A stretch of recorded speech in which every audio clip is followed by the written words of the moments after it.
Hello everyone, I am Dr. Sonam Gupta, senior consultant in Asian hospital Faridabad. आज हम बात करेंगे मेंस्ट्रुअल साइकिल की।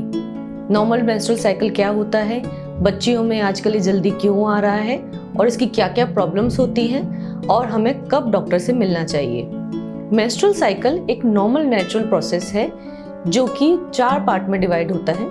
First is menstruation, means periods आना। उसके बाद एक फेज आती है फॉलिकुलर फेज, फिर ओव्यूलेशन जब हमारा एग रिलीज होता है, एंड लास्ट फेज होती है ल्यूटियल फेज। यूजुअली पीरियड हमारा जब स्टार्ट होता है, यूजुअली इंडियन फीमेल्स में 12 to 13 ईयर की एज पे स्टार्ट होता है, बट ये 9 ईयर से 10 ईयर की एज में भी स्टार्ट हो सकता है और 16 ईयर तक की एज में भी स्टार्ट हो सकता है। अगर आपके बच्चों को 9 या 10 ईयर की एज से पहले पीरियड स्टार्ट हो रहा है या 16 ईयर की एज तक पीरियड स्टार्ट नहीं हो रहा है तो आपको डॉक्टर से मिलना है, उनसे सलाह लेनी है और क्या कर सकते हैं और क्या टेस्ट कराने हैं, क्या दिक्कतें आ सकती हैं उसके बारे में सलाह लेनी है।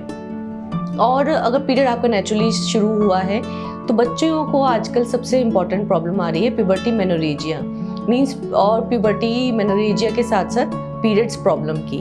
तो इसको माँओं को समझना, एक पेरेंट्स को समझना एक बहुत ज़रूरी है कि पीरियड्स जब हमारे स्टार्ट होते हैं तो शुरुआत का 1 साल, स्टार्टिंग 1 ईयर, उस पीरियड को नेचुरल साइकिल में नॉर्मल तरीके में आने में 1 ईयर का टाइम लगता है। तो स्टार्टिंग का 1 ईयर का पीरियड किसी किसी बच्चे का जल्दी पीरियड्स आ सकते हैं, फ्रीक्वेंट हो सकते हैं या लेट भी हो सकते हैं। अगर आपके बच्चे को बहुत ज़्यादा पीरियड आ रहे हैं कि वो उसको एवरी 1 आवरली और 2 आवरली पैड चेंज करना पड़ रहा है, उसको सीवियर पेन हो रहा है या वो अपनी एक्टिविटीज़ भी नहीं कर पा रही है, तो आप डॉक्टर से इमीडिएटली मिलें। लेकिन अगर ऐसा नहीं है, अगर पीरियड मंथ में 21 दिन से लेके 38 दिन के बीच में आ रहे हैं तो वरिड होने की ज़रूरत नहीं है।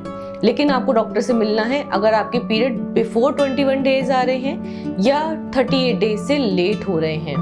बच्चियों को 1 साल का टाइम लगता है, 1 साल के बाद पीरियड नॉर्मली इस साइकिल में फॉल कर जाते हैं। अगर 1 साल के बाद में भी ये नॉर्मल साइकिल में फॉल नहीं करते तो आपको डॉक्टर से मिलना है।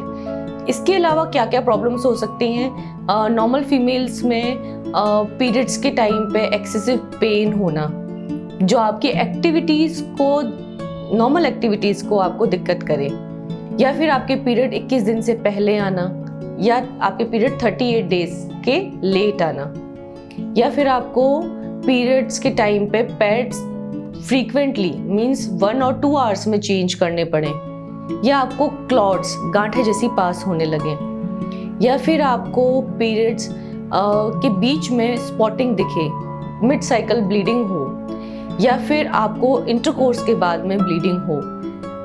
ये चीज़ें अगर आपको लगती हैं तो आपको डॉक्टर से इमीडिएटली मिलना है, उनसे सलाह करनी है कि ये प्रॉब्लम्स आपको क्यों हो रही हैं और इसका क्या उपचार है। एक और प्रॉब्लम होती है जो यूजुअली हम फीमेल्स में देखते हैं, प्री मेंस्ट्रुअल सिम्टम्स।